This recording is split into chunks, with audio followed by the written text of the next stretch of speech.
The Texas Rangers just got swept out of New York. It was ugly. They had a walk-off. Listen, our pitching was so good that we could have and probably should have swept the New York Yankees, one of the best offenses in baseball.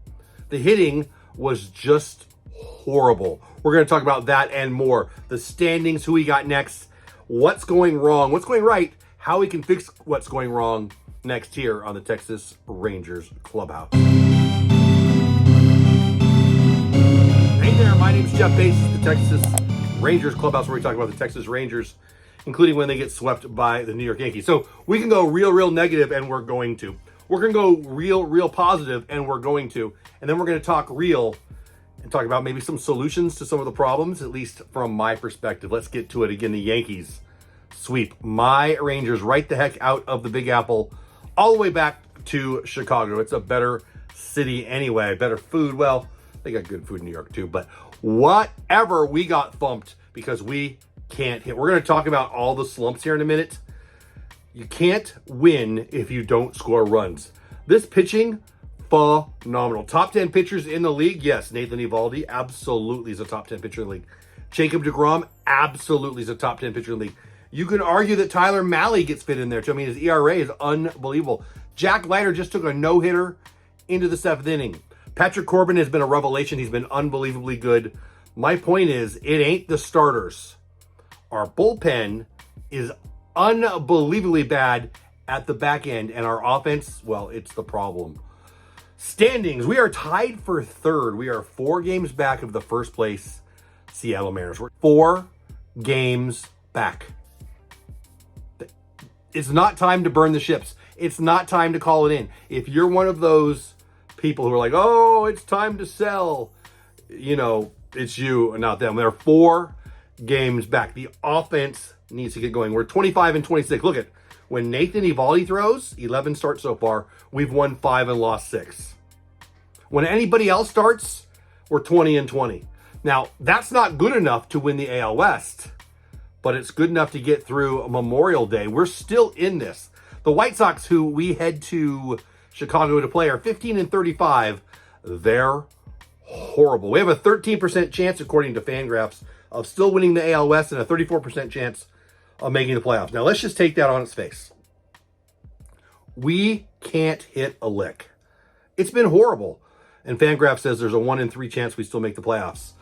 Do you quit on that? Is there time for a fire sale? I mean, that's insanity. That's just stupid. This team can still win the West. Will it win the West? I don't know. I still think it's the best roster. I see some holes, and we're going to talk about that, but you wouldn't shut down when you have a 1 in 3 chance of getting into the playoffs, and it's not even quite Memorial Day.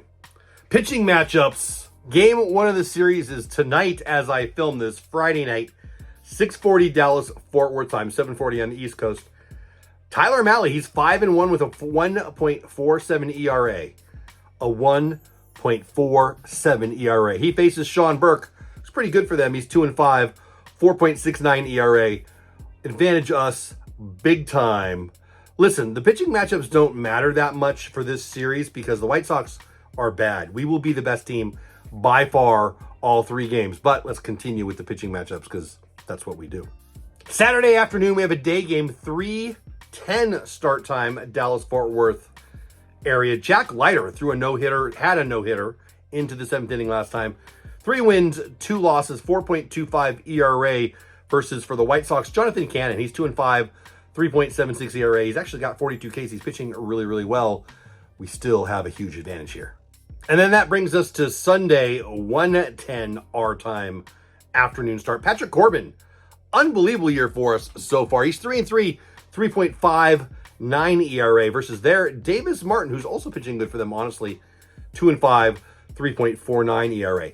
Our bullpen our bullpen's been pretty good. Nobody wants to hear that, but it's true, except for at the end. Luke Jackson, oh my gosh. The experiment has got to be over. I don't know who our closer is right now, but here's the problem. Chris Martin would be the obvious next guy, and it ain't him. I think it's got to be Robert Garcia now. You know who's got a worse back end of the bullpen than us, though? These White Sox. I think they got like 4 dudes with 1 save. At least we're not in their shoes, I suppose, but Is this a playoff team? The answer is yes, if we can score runs and if we can get saves. If the guy who needs to get the last out of the game can't get it done, and if we can't score runs, it won't happen. The offense I still believe in. We'll talk about that in a minute. The bullpen, I do not. I like some of the arms. I love Chris Martin. He's hurt. I love Robert Garcia. Probably should be our closer. Milner's been great. Armstrong's actually been okay. Luke Jackson, I mean, I like his curveball a lot, but the results are not there. He's been horrible. He's thrown gasoline on a fire. And I get some of the matchups haven't been great for him and this and that and blah, blah, blah. I don't care. He's not the closer. He can't be the closer. He's not the closer. It's got to be Robert Garcia until Chris Martin gets back. It's got to be. I think you just go with Robert Garcia. He wants to be the closer. I think he needs to be the closer. We'll talk about the bullpen a little bit more. But for the White Sox, they've got nobody back there.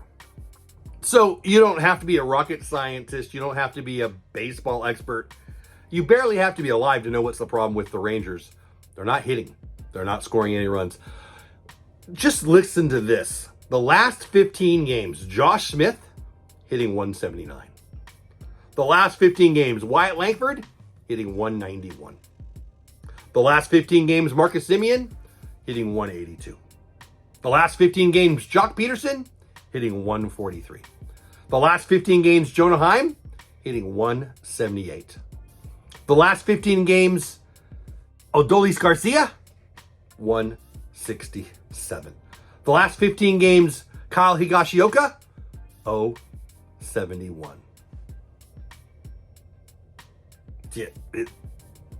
Do I need to say anything else? Are you done with Semien? I'm not. He's still playing above average defense. Defense matters. The Mets are playing Brett Baty because he's filthy great defensively on third. He can't hit a lick. And he's starting to hit, actually. But my point is, good teams will have some spots that are just really good defensively. Is Marcus Semien really good defensively? Yeah, he's certainly above average. Will the offense come around? Well, it better. We got him for all of next year and the year after, too. It is what it is. Who are options at second base if Semien needs a break? And I think he does. I have a live show when the Rangers play. I usually go live. You should check me out. If the Rangers are playing, go over to my channel. See, we have a watch party. It's a lot of fun. I've advocated a few times for giving him 2 weeks off. Put him on the IL. Send him to Bermuda for 5 days with the family. Forget about baseball. Then come back for 10 days and get in there with Brett Boone and figure it out. And then come off the IL. I think you got to wait for Seager to get healthy. Maybe Seager plays today. We'll talk about that at some point. But if it's not Marcus Semien for a short period or for a long period, our options are twofold, really. There's only two that I see within the organization.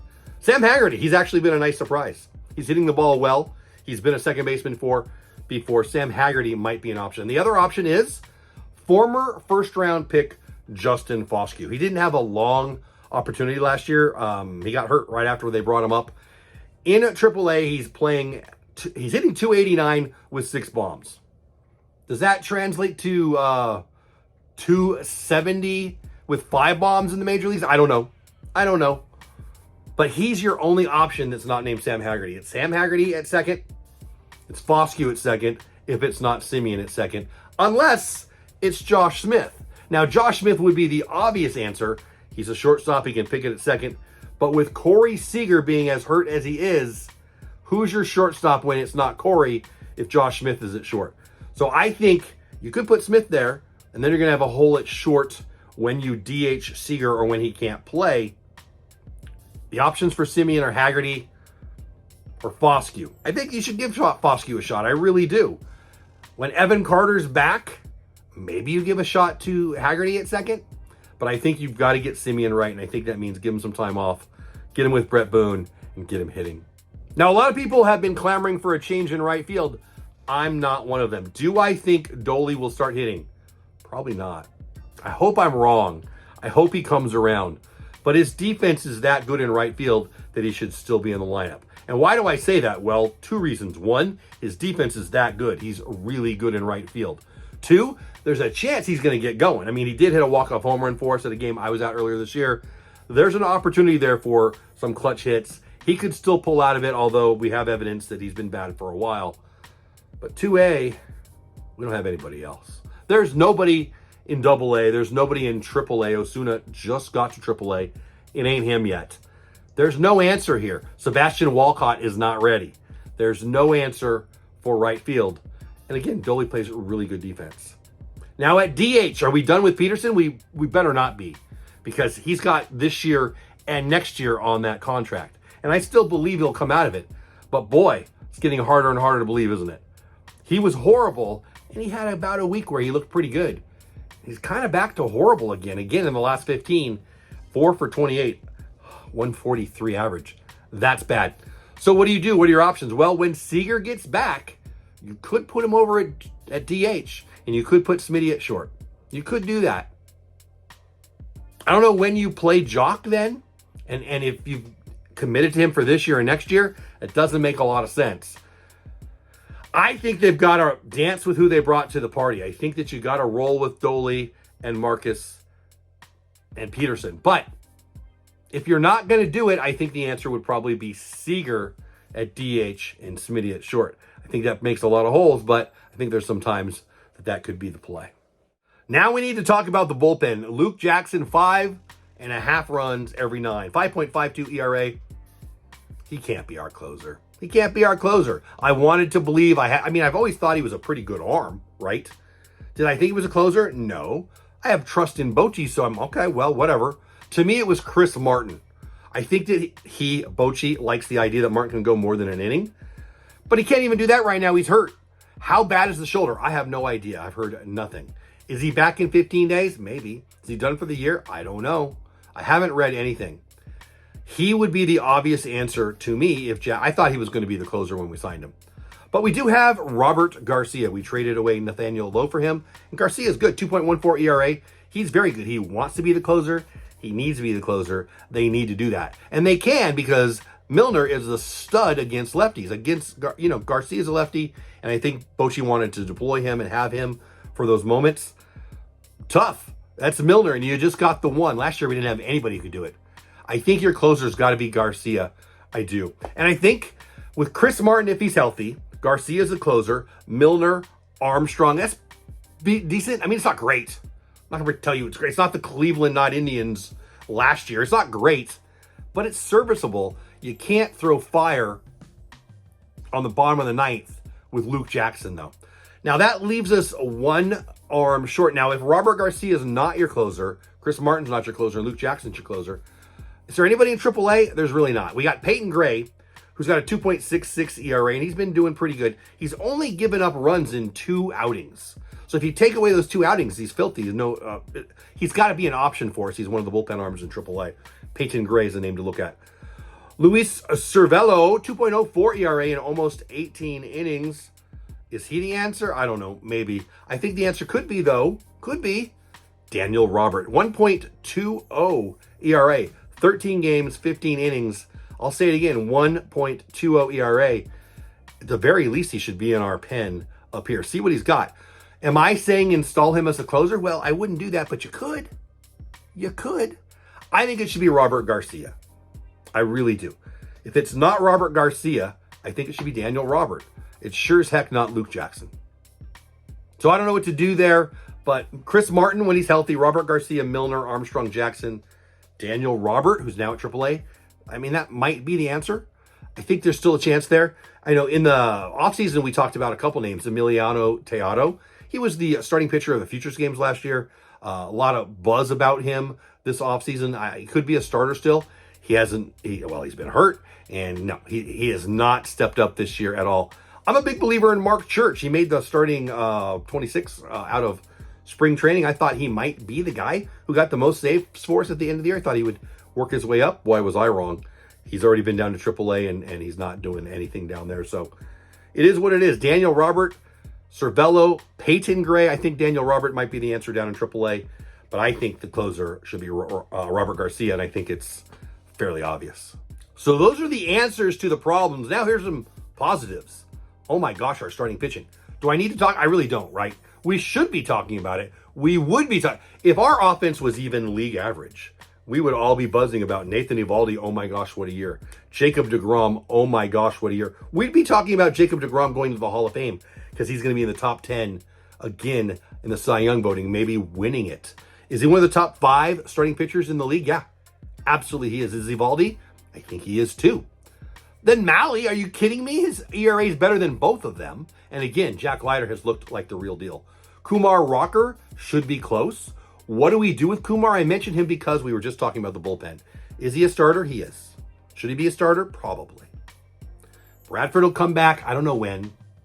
People have said late May. I'll say late June. Heck, even if we get Gray and Bradford back in July, if everybody else stayed healthy, what do you do with Kumar? Well, I think it's obvious.